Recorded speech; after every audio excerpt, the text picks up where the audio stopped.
This program is presented by University of California Television. Like what you learn? Visit our website or follow us on Facebook and Twitter to keep up with the latest UCTV programs.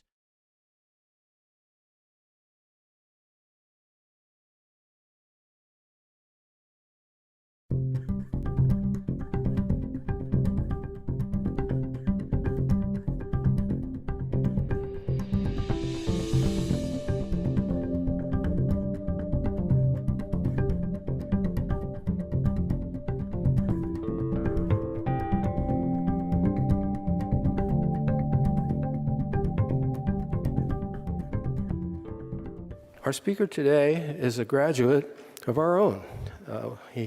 Thomas Ginsburg he grew up in this area and then did his undergraduate degree, his law degree, and his doctorate in jurisprudence and social policy, all three at Berkeley. His publications are listed, and I won't repeat what's in the program in that regard because we want to give him maximum time. But I'll just make this remark that since he left us for this brilliant career that he's pursued in universities abroad, including in Japan, University of Illinois, and now at the University of Chicago in two departments, the law school and the political science department, he has become one of the really outstanding experts internationally on the questions of constitutionalism and political development. And he's going to speak on that today. As I started to say, since he left here, there's been a huge interest in constitution making and nation building since the so-called end of the Cold War, of course. And he's right in the middle of all the studies that have developed in that area and has made a great name in that field in collaboration with such other eminent scholars as our new dean at the law school. Shuji Chowdhury and others. Another great development, of course, has been the emergence of China as a near superpower. A little more today than it was yesterday because they have a new nuclear sub that went through the Malacca Straits in the last 2 days. But the emergence of Asia generally as a theater of enormous security and political importance internationally, and Tom is in the middle of that field as well. He's capable in Asian languages. He's written a comparative book on rule of law and judicial review in that area. And then finally, in the more theoretical field of rule of law and its practical ramifications, he's been a major scholarly voice in that area as well. And those of us, proud to say myself included in a minor role, who were his professors at Berkeley, are enormously proud of the great stature that he's achieved, not just because he's famous, but because his scholarship is so excellent, so insightful, and so marvelously original. So we're very privileged to have Thomas Ginsburg as our Jefferson lecturer on the question, were the framers right about constitutional design? Welcome, Tom.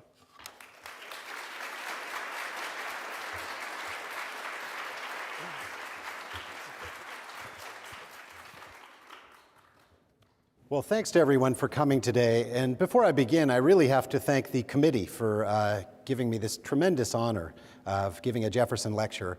Perhaps more than your average Jefferson lecturer, I know exactly what that means. I've been coming to them since I was an undergraduate, and I'm just deeply moved and honored to be asked to give one. So I would like to thank the committee and also to thank Harry Scheiber in particular for his indefatigable support of my career in general, but also for the honor today. To ask, as my title does, were the framers right about constitutional design, is to risk in many quarters ridicule, approbation, and even physical violence. We all know that we live in a country that was blessed with a set of giants at the outset. As Thomas Jefferson said in a letter to Adams in 1787, it really is an assembly of demigods. The reverence for our Constitution and those who created it is one of the hallmarks of American political culture.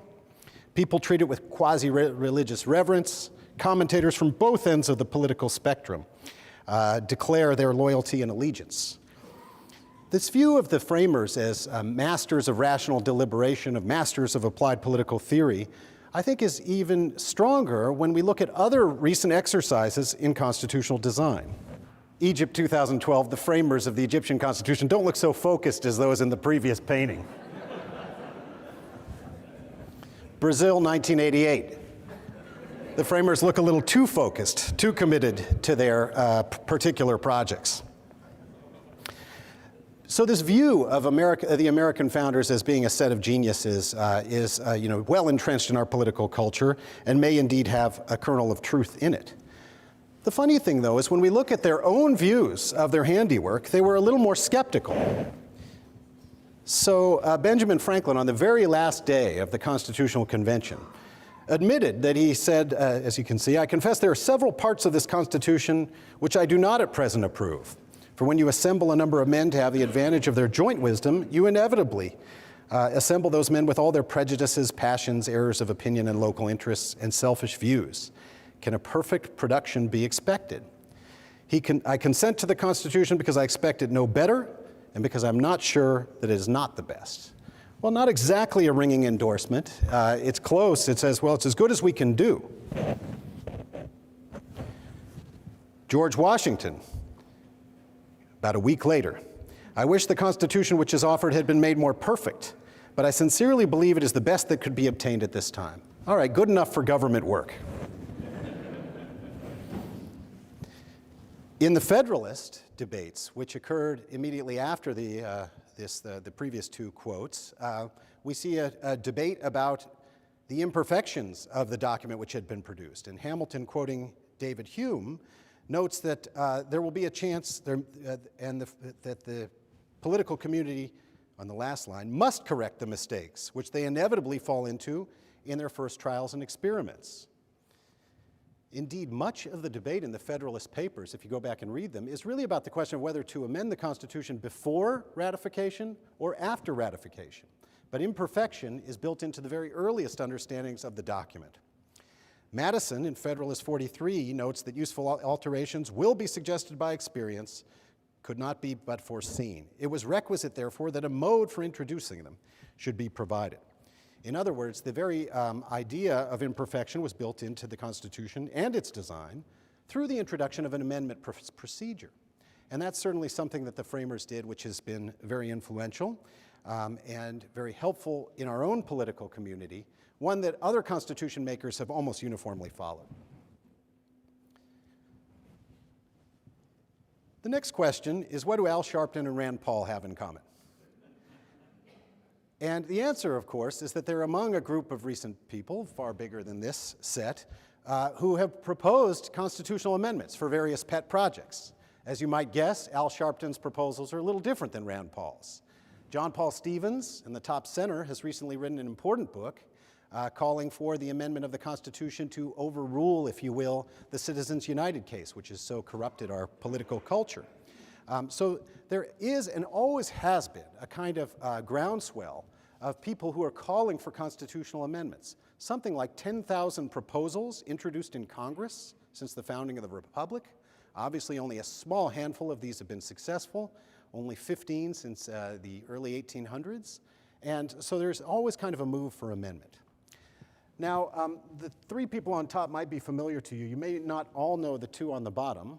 On the right, appropriately, is Mark Levin, who is otherwise known as the Great One, Fox News commentator. On the left is Harvard professor Lawrence Lessig. And both of them are united in that they're not only calling for constitutional amendments, but calling for a new way of going about them, different from what we've achieved in our past history. Many of you may not, or may be familiar with Article 5 of the US Constitution. And from your high school civics days, remember that it takes 2/3 of both houses of Congress and 3/4 of the states to pass a constitutional amendment. There is, however, another provision in Article 5 which allows the calling of a constitutional convention. That is, if 2/3 of the state legislatures call for a constitutional convention, we can engage in rewriting the Constitution. Indeed, earlier this year, Michigan became the 34th state legislature to call for a new constitutional convention. And they sent this to John Boehner. Turns out that some of the earlier states have since retracted their proposal. So at this moment, there aren't 2/3 of active calls. Although on one interpretation, and this has been pushed by some, including Mark Levin, it's good enough, and that we should have a constitutional convention. Imagine if we did. What kinds of issues would we talk about? What I would like to do today is actually engage in a thought experiment. It may or may not be realistic to think that we will get a constitutional convention. It's certainly unrealistic to think that if we did, the framers could be reincarnated and come back and participate in it. But that's what I want to propose as a way of thinking about it. Suppose we had a constitutional convention and that the framers were confronted with the question of what exactly we might do. What should we do? How should we go about writing a Constitution of the United States in 2014 as opposed to 1787? I submit that the way they would approach the problem is exactly the way they approached the problem back then. And that is, to summarize, empirically. The framers were, of course, living at a time when there was no precedent for a written constitution, but they were well-versed and well-read in literature dating back to the ancient Greeks. They had read philosophy, they had read history. Indeed, it may have been the last generation that had read literally everything that there was to be read in the language which they worked in. And the way they approached these things when confronted with the problem of real-world institutional design was to look at what had happened before. So in the spring of 1787, as he prepared for the Constitutional Convention, James Madison plunged into a thorough study of historical confederacies, ancient and modern, from the ancient Greeks to what he called modern, the Dutch Republic and the German Federation of the time, and engaged in a kind of inquiry, an empirical and comparative inquiry to understand what it was that had worked and had not worked. His inquiry was comprehensive but schematic. He focused just on 6 cases, and for each one of these, he looked at the allocation of power between the center and the sub-governments. He looked at various rules of representation that worked in these confederations, and he considered, in his language, the virtues and vices, we would call them costs and benefits, of the various approaches to federal system design. This really informed his approach to the Constitutional Convention and informed in many ways the Virginia Plan, the famous Virginia Plan, because Madison concluded from this historical study that the weaknesses of the Articles of Confederation, that the weaknesses of earlier federations had all lain in having a central government that was too weak and subunits that were too strong. So he came in thinking that there had to be a strong center, and this indeed made sense when you consider the weaknesses of the Articles of Confederation under which they had been living at that time. The point is that the founders thought their task was trying to reason their way to good institutions in a fragile world where Republican government was a rarity, where republics in all previous instances had failed, and they recognized in doing so that there was something to learn from past experience. And so they engaged in Madison's famous Notes on Ancient and Modern Confederacies in empirical and comparative study. And that's exactly what I want to do today. So I'm informed here by some work I've been doing for the last several years in something called the Comparative Constitutions Project. We have a website you can go to, which is an effort to try to collect the texts of all constitutions written for independent nation states since 1789, since the founding of the United States. This is a pretty easy exercise in the sense of identifying the documents. For most countries nowadays, there is a single written document called a constitution. There's a few outlier cases. Saudi Arabia, for example, has no written constitution under the theory that the Holy Quran is the constitution. Britain, of course, famously doesn't have a codified constitution. So in looking at documents, we usually will look at the document called a constitution. If there is no such thing, we'll look at a Bill of Rights or a statute that sets up a branch of government. Fortunately, for most countries, it's fairly easy to identify what the Constitution is. And one of the things we've discovered in this project, which has taken much longer than we had hoped, is that there are a lot more constitutions out there than we had imagined when we started. That's because, of course, most constitutions do not last. As I reported in a book written in 2010, the average lifespan, the predicted lifespan of a national constitution for all countries since 1789 is only 19 years. It makes the American experiment seem all the more exceptional, and it also suggests that there's something at stake in thinking about constitutional design, something normative, something it would be very useful, in other words, to be able to try to identify principles that were good and principles that were bad, things that work and things that don't. Now this slide shows the spread of the idea of the written constitution over time. You might think about it as a kind of technology of governance, right? It's not all governments in all times in human history have had written constitutions. It's really an invention of the American framers. And this is certainly one of their most influential ideas, the idea that we ought to codify all our core principles, our core values, and our core structures of government into a single written document. That's been an enormously successful project. The top line on this chart, this figure, shows the number of countries in the world on the left axis there, roughly quadrupling since 1789 as empires have broken up. The dashed line just below it shows the number of countries which have a written constitution, a discrete written constitution. And the interesting thing here is that those two lines converge over time, so that, sometime early in the 20th century, it becomes a norm that when you set up your new state, the first thing you do is draft a constitution. The vertical lines show the number that are written in any given year. And one can see here that, it's a common phenomenon. Typically following great crises in world affairs, the springtime of nations, the end of World War I, World War II, the Cold War, there are episodes in which constitutions are written. The question which I really have is, can someone who is writing a constitution today, what is there to be learned from this experience? What would the framers do if they were starting over? Let me say quite clearly what I'm not going to do in the lecture. I'm not going to ask the question about whether anyone has learned from us or whether we've influenced other countries. Periodically in the legal and political science literature, you'll see projects focused on the influence of the United States Constitution abroad. There's a lot of this around the bicentennial. Recently, there have been some reports about how we're losing influence in our current mood of great national decline. I'm not interested in that, though it is to some degree relevant and may mention some facts about it. But I neither want to be celebratory or somber about it. I just want to, I don't want to focus on who's learned from us. I also don't really want to get into the question of what we should change in this country. We can talk about that in questions and answers if you're interested in. But there's also a small literature on calling for changing the American Constitution, in particular institutions. There was even a book a few years ago on competing authors offering their proposal for what was the stupidest provision of the Constitution. And that answers range from the Electoral College to equal representation in the Senate to the rule in the Seventh Amendment that you get a civil jury trial for all suits over $20. Note to Constitution makers, there's such a thing as inflation. But again, I don't want to ask exactly what we should change. The point is, I want to ask what it is in terms of design principles that the framers had. So some of the things that they came up with, the Electoral College is a good example, were not well-reasoned, based in a kind of theory of institutional design. They were political compromises. And it's not surprising that there are many critics of those kind of things.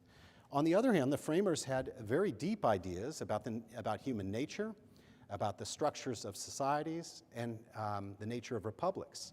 And it's that in which I think they left their best work for, right? Those are the questions on which they thought they were providing universal answers. And so that's what I would like to focus on. I'm going to focus on 3 topics in particular. I think there are many more I could take, but I'm going to focus on war, power, and change of the Constitution. So let me start with war. All right, well, if you think back to 1787, war power weighed very heavily on the minds of the framers. The nascent republic was in big trouble.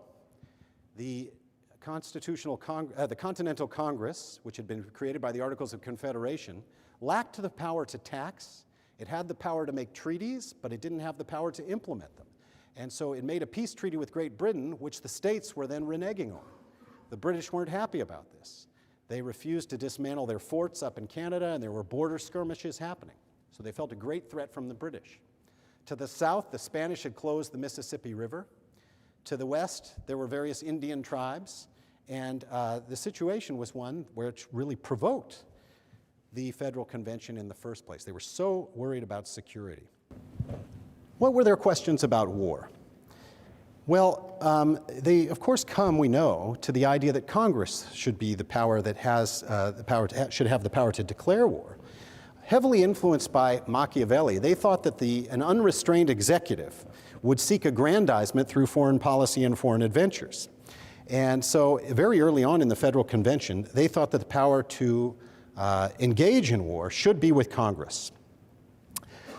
As the discussion went on, Madison and Elbridge Gerry proposed that the word declare be substituted instead of making war. So the initial idea was that Congress should have the power to make war.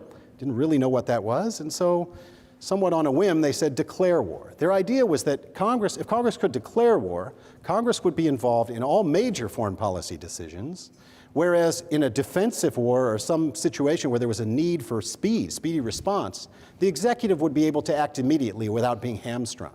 So they were seeking, in some sense, to balance the war power between Congress and the president.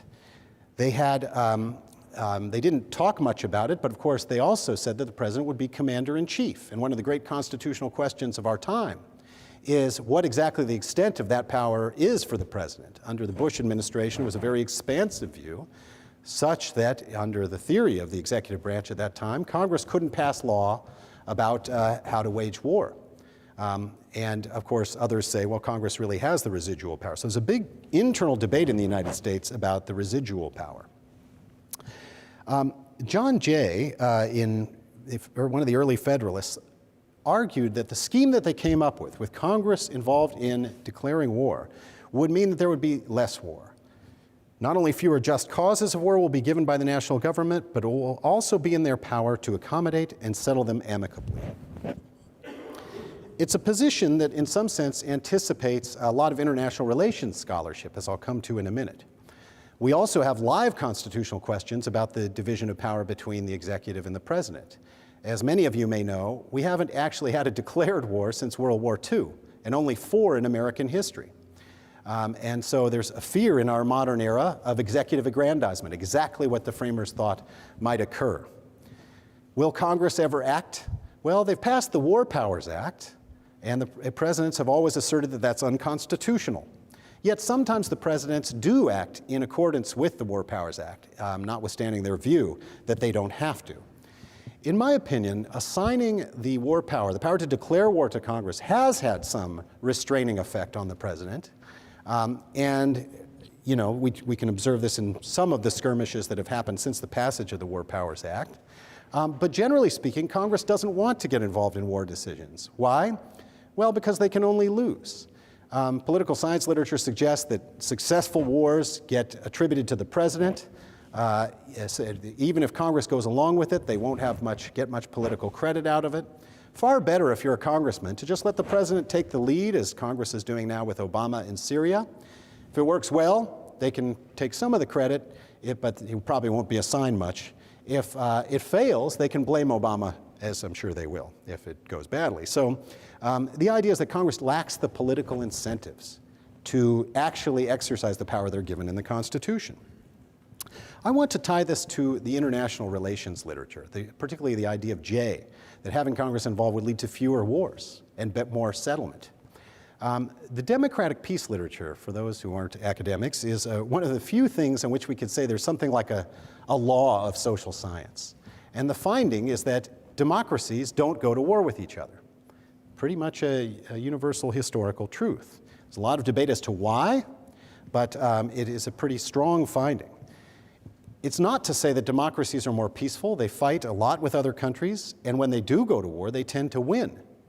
And so there's a lot of empirical regularities there that need to be explained. Some of the literature suggests that the advantages of democracy might flow, in my view, from the involvement of the legislature. So to begin with, consider the normal conflict. Let's take Obama in Syria last year, when he was, or 2 years ago, I guess, when he was first proposing to Congress to get permission to go to war in Syria. You know, Obama and Assad are engaged in a kind of strategic calculation where each is trying to understand the other's intentions. You know, if Assad doesn't believe Obama, then he's going to continue to do what he's doing. If he does believe Obama, he's going to maybe back down to avoid being hit by the United States, which is a stronger party. The role of Congress in this kind of bargaining game, I think, is at least twofold. First of all, Congress can prevent the president from getting into bad or unpopular conflicts. They can screen. They can stop us from getting into wars that we aren't going to win. That might explain why democracies win the wars they get into. In addition, in the bargaining game, in my example with Assad, they add information. If Obama went to Congress and Congress said, yes, we want you to go, there's one thing Assad can be sure of, that Obama is about to attack, right? It would be, having done that, it's very hard politically for Obama to back down. It's very hard for the Congress to back down, having approved a foreign war. Having legislators involved might allow better signaling, better sending of signals in the international plane, might even allow better aggregation of information in the United States. So legislatures might help democracies to win war, and that might be part of the secret of the democratic peace.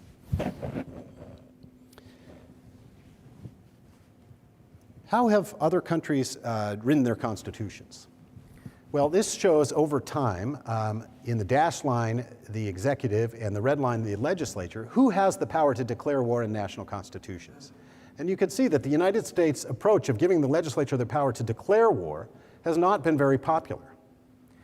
Although to some degree the whole question is interesting, and we can come back to this in questions if anyone's interested, because declaring war doesn't even have any meaning really anymore. No one declares wars anymore. Yet constitution makers continue to assign the power.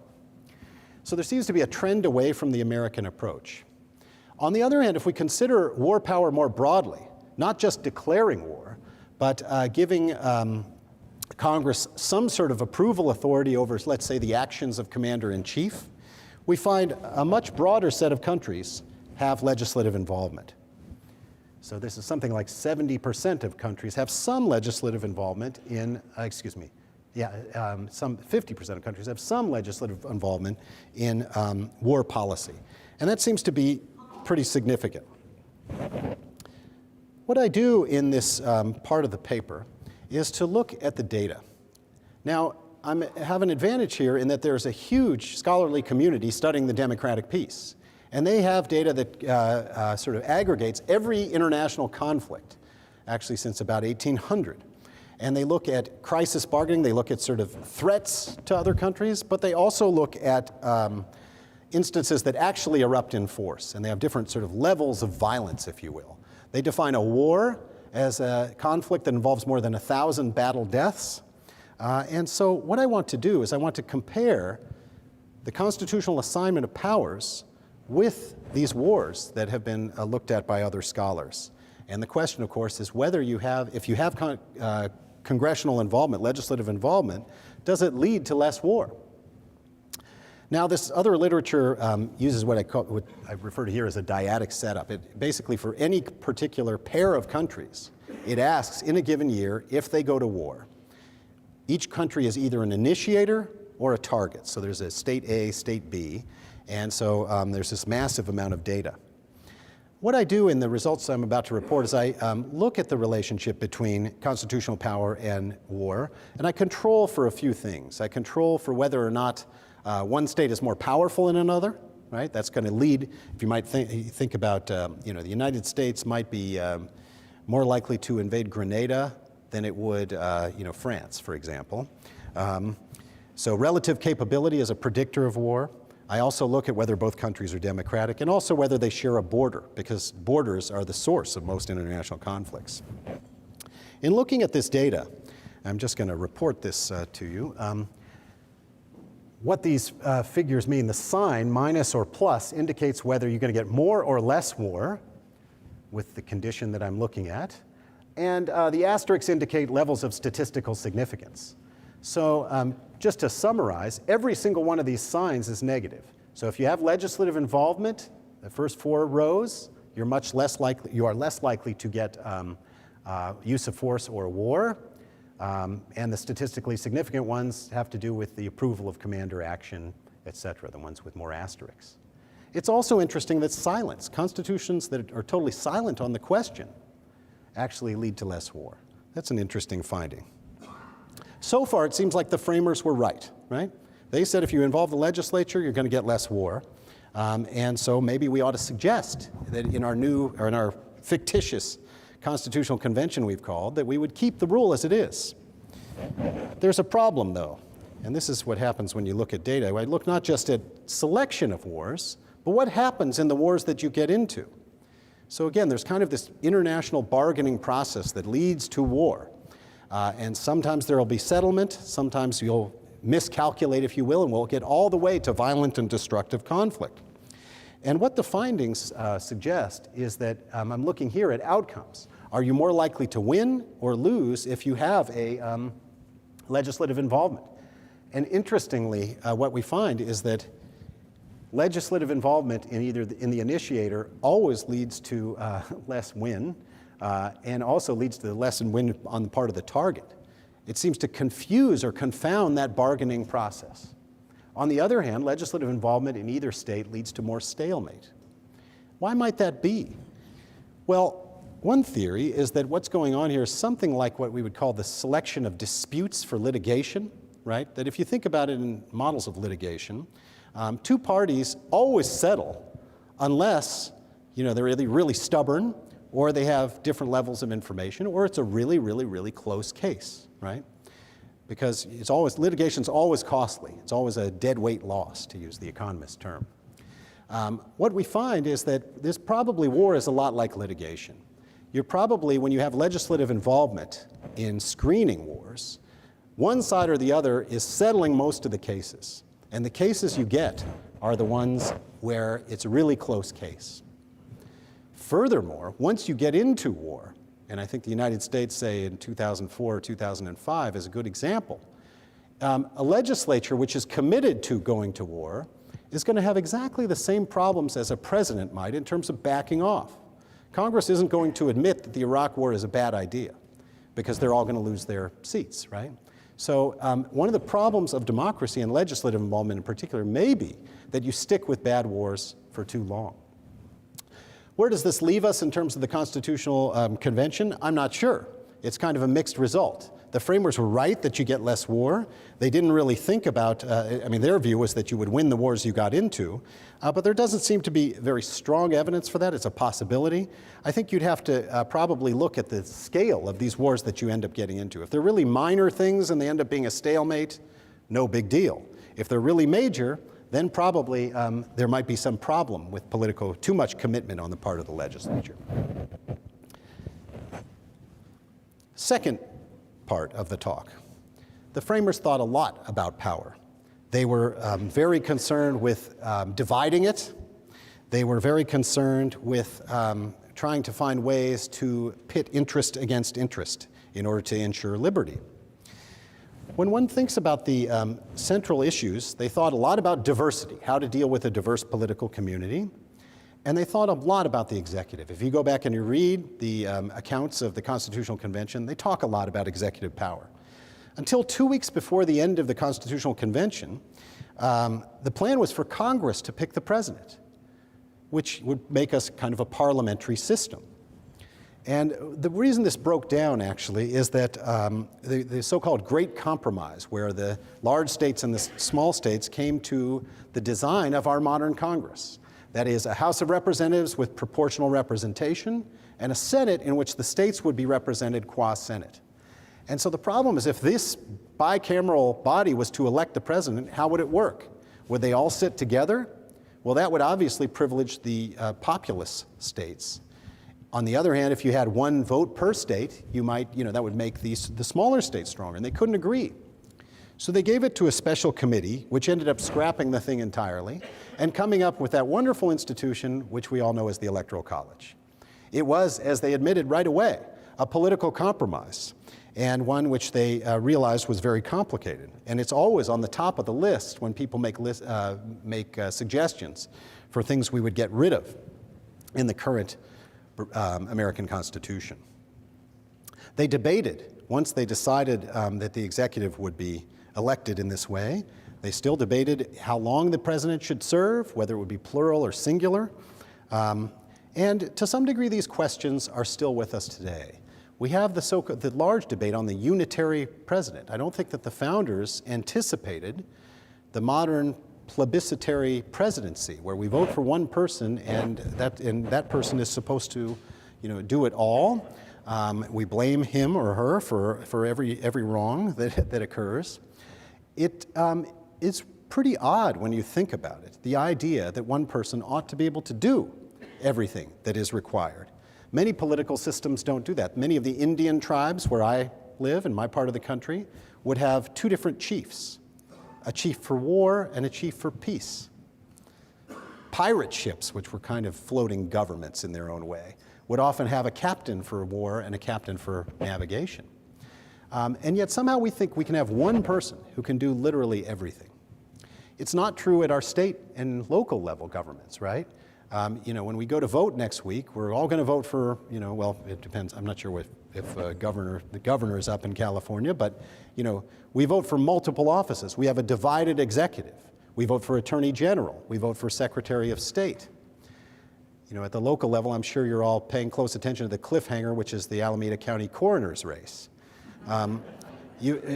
We vote for all kinds of officials and on the idea that there's specialization. When it comes to the national government, we don't do that. And that seems like something we might think about, whether that's really the right way to go. Now, there's a large debate in political science on these forms of government known as presidentialism and parliamentarism, as well as a new form called semi-presidentialism. And there's really enormous literature on the merits of these things. I'm going to suggest that maybe the plebiscitary presidency is not such a good idea, although the literature is pretty confused. All right, so this just shows the trends. The top line at the beginning is presidentialism, the darkest line. And you see the number of political systems that have a presidential system. The middle line is parliamentarism, and you can see that sometime around 1960 surpassed presidentialism as the most popular form of government. And finally, and really booming since the end of the Cold War, is what's called the French model of semi-presidential system, which is characterized, I think, by two executives, by a president who's directly elected, sitting with a head of government who is responsible to the parliament. And some people say you choose that because you think you can get the best of both worlds. Sometimes countries choose it because they've got a divided political system. They want to give something to each side. But it's become the default model. It is the plurality of political systems today have a semi-presidential system. Now, whether or not it's a good thing is hard to assess.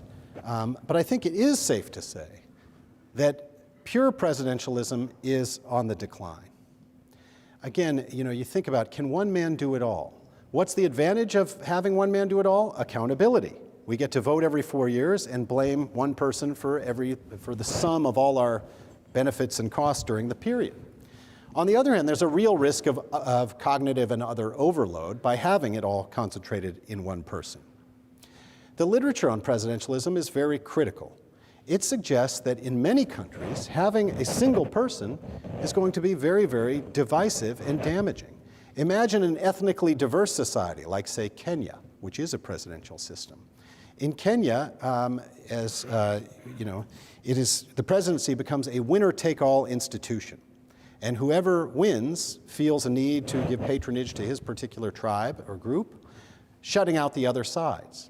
In the words of with the title of a well-known book on Kenya, when there was a switch in parties early in the 2000s, the new attitude was, it's our turn to eat at the trough of the state. And this means, of course, that the other side is shut out from representation. So that's certainly a risk of presidentialism in a diverse country like ours. We haven't suffered it, but still. Another risk of presidentialism is the opposite, and that's the gridlock problem. Because presidential systems, inherently create a division of power between the Congress and the presidency, as in Madison's design, you have in many, many cases total gridlock. And I'm not saying this is going to happen in the United States, but one can see in the current political mood how in a system of less robust institutions, there might be a desire for some kind of savior to cut through the gridlock, and you would have democratic breakdown. It's happened in many, many countries. Indeed, the comparative politics literature suggests that democratic breakdown is associated with presidential systems. Now, it's not, the most recent studies say that it's not the fault of presidentialism, it's the fact that unstable countries choose this particular model of government. But either way, there's certainly some sort of association. And so that one sees in new constitutional projects that no countries have adopted presidentialism unless they had it already. That suggests that in our constitutional convention, my fictitious constitutional convention, we might stick with it, but we might not. I think that there's some possibility that even if we did, we might think twice about the length of the term of the presidency. That is, and this was debated very intensely by the founders. The initial idea was that it would be 7 years, actually, and non-renewable. There would be a term limit in the US Constitution. They ended up getting rid of that and coming to the system that we have. I'd like to talk just a minute about term limits.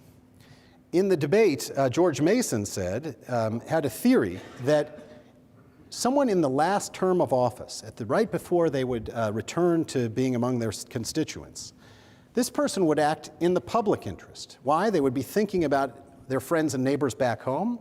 They would be focused on the public good.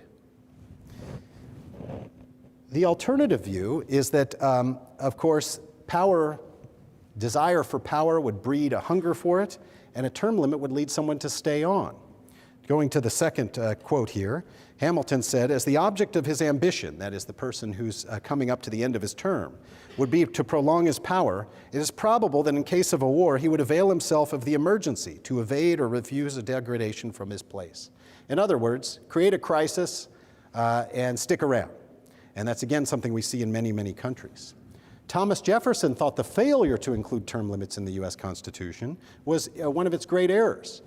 As he said that the people have the power of removing him every 4th year, but it's a power which will not be exercised. People will stay in office forever. Now, in the United States, we actually got very lucky here, because the Constitution doesn't say anything about a term limit, or didn't in the first version before the 21st Amendment. But what we did have was Washington, who was the first president, and he very wisely decided to step down after a second term. He didn't want to stay in office. And this created a kind of unwritten constitutional amendment, in a way, and that was observed for many years. Actually, a very famous instance regarding this unwritten constitutional amendment came with Teddy Roosevelt. Teddy Roosevelt had actually inherited the term of McKinley after McKinley was assassinated. And so he served in office for 3 years, then ran on his own, and then stepped down saying, there's a 2-term limit, I can't run again. But 4 years later, he changed his mind and decided to run on the Bull Moose Party. And he was up giving a speech one day when someone came along and said, a crazy fellow tried to shoot him on the grounds that a man should not be president 3 times. In other words, someone was trying to enforce this unwritten constitutional norm of the time that there should be a term limit. Roosevelt was lucky. He wrote very long speeches. And actually, he had a 50-page speech, which took part of the bullet, as did his glasses case. It actually did penetrate his skin, and he continued to give the speech, which I will not do if one of you decides to shoot me now to put you out of your misery. The point is that we were kind of lucky. And as a matter of constitutional design, I think most democratic constitution makers now do put in a term limit. But this leads us to the question of why. In some sense, the whole idea of a fixed term is somewhat odd. It means that we, the people, can't continue to have, let's say, Barack Obama for another 4 years, even if he's, popular among 60 or 70% of the country. On the other hand, it sometimes means we are stuck with people who have been proven to be incompetent and lame. And this is, in some sense, maybe the advantage of the parliamentary system, and one reason why most countries have been choosing it. Indeed, no country, as I said, which has not had it before. Let's imagine again, I'll go down here, what would have happened to various American presidents if, let's say, a sustained period of popularity at 40% or below would lead to your easy ouster in a parliamentary vote. Well, Richard Nixon would have met that, in 1973. It's not a great example because the system did work to get rid of Nixon, just took a little longer than it might have otherwise. Jimmy Carter probably would have been gone by 79. On the other hand, and George W. Bush, yeah, definitely 2006 or so, we'd be done. We could have moved on.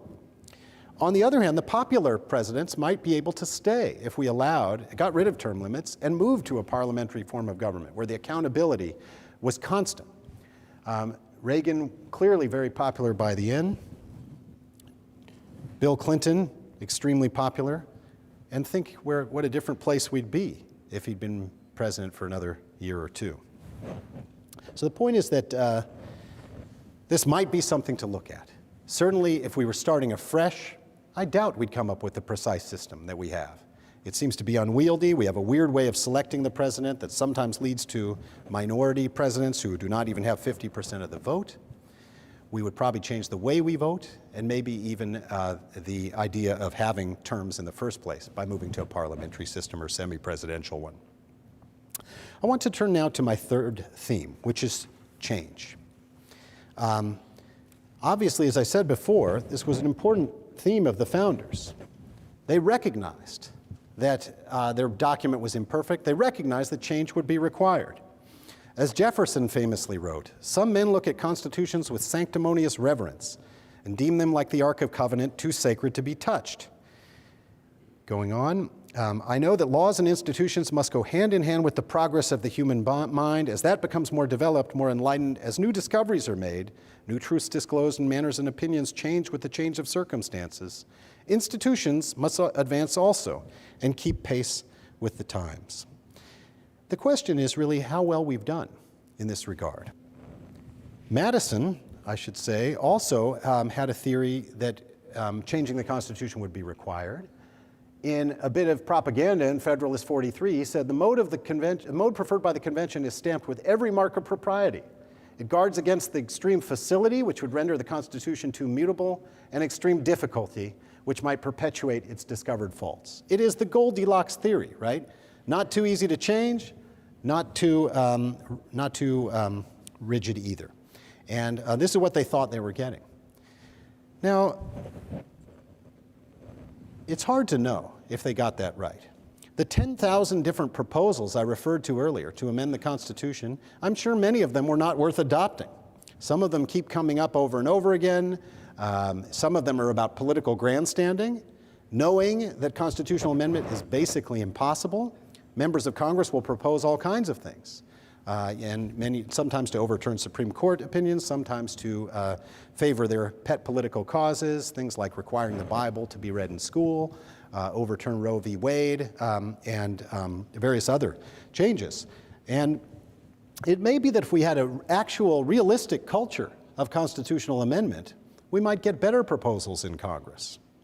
The other thing, of course, the consequence of having a rigid system of constitutional amendment is that our system has survived in part by judicial reinterpretation of the document, leading us all, in some sense, to be hostages to Anthony Kennedy, who is a perfectly nice guy.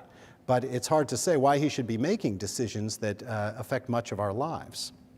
Now, when scholars look at the US Constitution in comparative perspective, one question is, how rigid is it compared to others? And it's actually a very tricky social science question to answer for reasons, technical reasons I can get into. But looking at 5 different indicators, one sees that on cross-national indicators of amendment difficulty, the US Constitution seems to be extremely rigid. It's the most rigid under the first and third and fourth, second out of 42 on Lorenz's index. On my own index in 2009, we rate it almost as hard as the hardest constitution to amend out of 440 in history. It seems to be pretty difficult. Some say that this difficulty is exactly why the Constitution has endured. It's a common claim.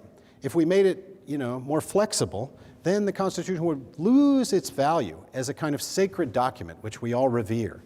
It would become a mere policy, sort of repository of particular policies that happen to be favored at particular moments. And looking around the world at other constitutions, one sees examples of this. One sees constitutions that seem to have a lot of sort of interest group benefits that are written into the text, very thick documents. India's is about 145 pages. It makes it, in some sense, almost a different meaning of what a constitution is supposed to do. So the argument is that rigidity has helped us. Indeed, our Constitution is the longest lasting ever. This is the most enduring constitutions. And you see a lot of Western European countries. And yet, I think it's pretty easy to debunk the claim that rigidity alone is responsible. In this 2010 book, we analogize the United States Constitution to the woman in this picture. This woman is a woman named Jeanne Calment. She was the oldest human being ever recorded when she died in 1997 at the age of 122 in France. They asked her, "What is your secret to long life?" And Jeanne Calment said, "I smoked till I was 117. I gave it up then, but it didn't make me feel any better, so I went back the next year. I drank, port wine by, significant amounts every day, and I ate chocolate and olive oil.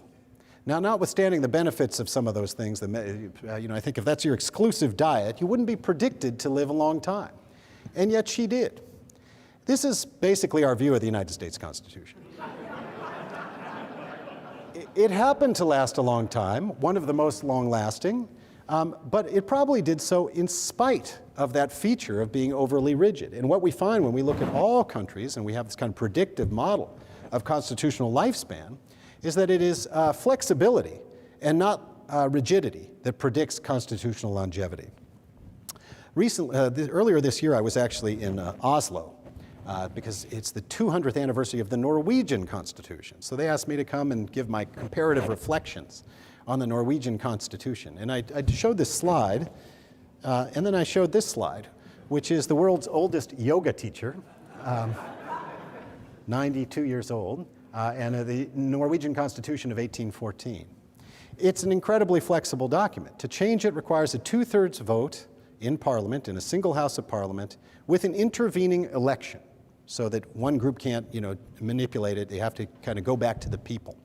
And it turns out that's really flexible. It's allowed Norway to adjust its system over time from being a pure monarchy to a kind of, wonderful place that everyone wants to move to. Everyone in Norway is a millionaire. That's probably not attributable to the Constitution, but certainly the Constitution has endured because it's been changed very often, as Jefferson said, not treated with sanctimonious reverence, but updated with the times as conditions have changed. This figure shows the number of provisions amended in the Norwegian Constitution per year from 1800 onward, and the comparable figure for the United States. And you see that basically constitutional amendment has been taken off the table from the early 1800s with a couple of subsequent periods when we've added a few. Norway, on the other hand, has changed it at least 3 times a decade since the 1850s. And these aren't, short-term policy things. They're small things allowing the system to adjust. Things like expanding the franchise, changing the rules of parliament, making the political system more viable. Now, I'm not suggesting we should be Norway. That would be too much and would surely risk physical violence. And also, we don't have that much oil. But the point is that there are other ways to do things that might give us, some of the benefits that we attribute to our own Constitution. Think for a moment if the founders had adopted, let's say, the Norwegian rule for constitutional amendment and not the American rule. Well, we probably would have had more constitutional amendment. But what else would we have had? We probably would have had less emphasis on the courts as a means of, governing our lives, as a means of pursuing constitutional amendment. In Norway, they have a court which has had the power of judicial review since the mid-19th century. They never exercise it. The courts are the courts, they're good courts, but they do law. They don't do policy, they don't govern us. And, they have a vigorous system of party politics, which people are involved in. They fight about policy, like how to spend the oil money. But the point is that it really might be a very different way of doing things and not necessarily a worse one. I actually think it's pretty interesting to think about what the global world would have looked like, what my data would have looked like if the United States had adopted a more flexible amendment formula. In my view, the Americans are the sort of source of the idea of judicialized governance, of the idea where the courts exercising judicial review should be able to get involved in all kinds of areas of public life. If the Americans had not done that, if they had not been forced to, in a way, through constitutional amendment, how different would global political practice be? Well, it is as well a kind of a speculation. That's all I can do. But I do suggest that it does matter. I don't want to, in concluding, sort of suggest that I don't venerate the Founding Fathers. Pretty great group of guys. They're remembered for their important and enduring debates about political theory, more influential, I think, than they would have ever expected. Indeed, if they'd been called back for my fictitious constitutional convention, they'd be stunned to learn that their document was still being used. I think they'd be completely surprised by that. Their view was that republics were doomed to decline. And so I think they've had success in a way beyond their wildest dreams. But it's also true that going back, they would, I'm sure, be amenable to the idea that the document ought to be changed, ought to change with the times. Certainly Jefferson, in whose honor this lecture is named, had that view. Our practice has been perhaps more Madisonian than Jeffersonian, but I think there are certainly some cost to that. Well, in concluding, I want to conclude with a quote from Patrick Henry, which I do think is a kind of fitting quote for a Jefferson lecture. "I have but one lamp by which my feet are guided, and that is the lamp of experience. I know of no way of judging the future but by the past." This is what the founders would do if they came back today. They would look back, they would see what worked, and they would come up with some institutions which would serve us. And I think that'd be a wonderful thing if it could somehow happen, which of course it won't. I do worry that if we do end up calling the Constitutional Convention, I don't think we'll proceed with the wisdom of the Founding Fathers. Thanks very much.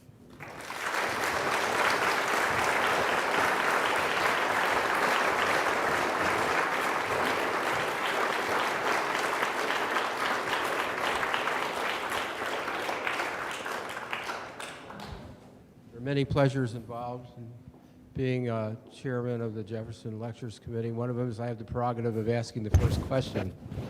You haven't mentioned slavery and the Civil War with regard to the American constitutional design, and I had a very hard time listening to you, Tom, thinking how Norway would have handled that. Yeah. Perhaps you'd speak to that most divisive issue of all. Right. Great. Well, Norway's obviously not a federal country. It's much smaller, it's much poorer. When it was first founded, they did have their own versions of exclusive and racist behavior. So the original Norwegian constitution bans Jesuits and Jews from entering the country. And it took a while. I think it took them 3 or 4 decades, and they allowed Jews in. I don't think they allowed Jesuits in until like 1958. So it took a really long time. Their whole thrust of their constitutional trajectory, as ours, has been towards greater inclusion, and that seems to have been pretty effective.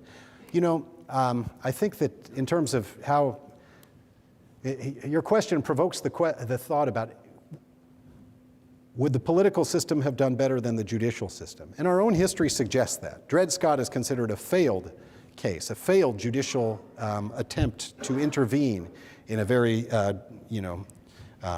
difficult political situation. So I think I'll stop with that. There's no more. Thank you. My name is Mike Beller. I'm a lawyer. I have a question about judicial review relating to the rigidity of the American Constitution and its survival. First, to what extent do you think the institutionalization of judicial review and interpretation of laws and Constitution has perpetuated the survival and the rigidity of the American or the rigidity of the American Constitution? And from a broader perspective, in the spirit that you've spoken from today, is that a good thing? Mm-hmm. Great. Well, I think it's conventional wisdom that many of the little things that we'd like to change in the Constitution, and we can't, right? And so they do get worked out in the course of concrete cases and through the exercise of judicial power. Has judicial review extended the life of the Republic? I mean, I suppose that conventional wisdom, it didn't do a very good job before the Civil War, didn't do a real good job after the Civil War when it starts to become more vigorously entertained. It's not really until the 1930s that we begin to celebrate the role of the courts and basically their role is allowing the government to do things it wanted to do. But I think in the more modern period, and Professor Scheiber brought up the problem of slavery, and you could say the problem of civil rights in the Warren Court era are equivalent things. How do you change entrenched social practice? There's a large debate in the literature on the role of the courts. Is it good or bad? It's one that's been revisited now with regard to gay rights, and many of the foremost advocates of social change are telling the courts to stay out of it because they can only mess things up if they get involved. So I think it's a really deep and good question as to whether they've done more harm than good in this country. And I tend to be someone who thinks that, well, like everyone else, I like the courts when they decide the way I want things decided, and I don't like it when they don't. And of course, that's not a very good theory of sort of judicial legitimation. It's been pretty good for rights in the post-war era, and there's a lot of sort of darker chapters in the history of judicial review. Questions? Years ago, I heard a talk by the great historian David Potter. He asked a similar question about federalism because he didn't like something I'd written about federalism being a great failure. And he said it was a great success. We had a civil war, but we didn't have it for 60 years. Yeah. And federalism was responsible for holding the nation together for 60 years, and then it couldn't do it anymore. Malcolm Feely. Professor Feely. Yeah, Malcolm Feely. Is the Constitution done a good job of protecting federalism? I was thinking about this question, and you know it far better than me. But to me, the federalism in the United States has been, I think, a great success story, again, after Civil War, right? That it's allowed a kind of adjustment over time from a system which was very much leaning towards the subunits, towards one that has, of course, become much more centralized. And yet, it's not centralized all the way. There's still sort of a role for state governments. They aren't. The theoretical challenge of federalism is the following. We ask government, why do we have government? We have government to produce certain public goods, right? National defense being the paradigm one. You might say something like criminal justice or welfare policy are things which don't need to be produced at the level of the nation state, but can be much more responsive to local conditions. And so the theoretical question about the allocation of powers in a federal system is at what level are the public goods produced and are best produced, and assign the power to that level.